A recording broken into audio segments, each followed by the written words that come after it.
कविता को सुनाने से पहले मैं कविता के भावों के बारे में इशारा करना चाहता हूँ ताकि आपको कविता की लाइनों का अर्थ समझ में आए।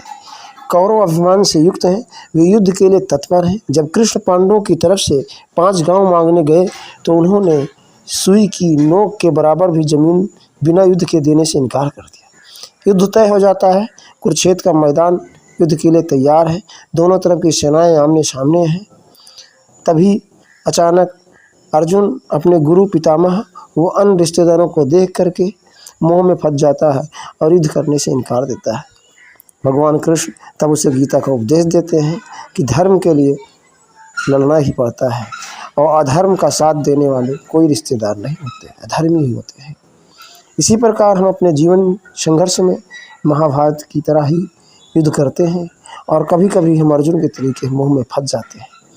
हमें अपने जीवन संघर्ष में इससे बचना चाहिए।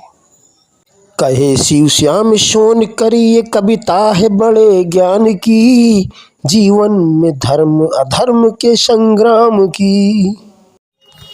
कौरव थे अभिमानी सभी न समझे रिश्ते की डोर को, मिलकर न रह सके निकल पड़े युद्ध की ओर को। प्यासा था कुरुक्षेत्र तड़प रहा था रक्तपान को, सज धज कर खड़े थे वीर लेने को बैरी के प्राण को।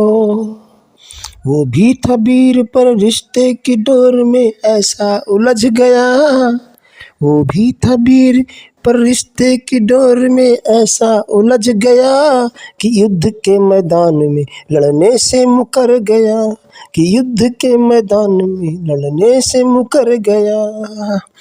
सारथी हो कृष्ण तो कर्तव्य से कैसे भागोगे, सारथी हो कृष्ण तो कर्तव्य से कैसे भागोगे, धर्म विजय के खातिर अपनों पे भी तीर साधोगे। मिला जो उपदेश गीता का अर्जुन सुधर गया, उठाया गांडीव और अरपे बिफर गया।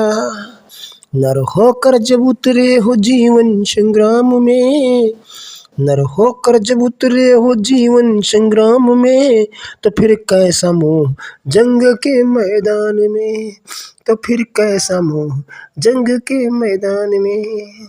Thank you.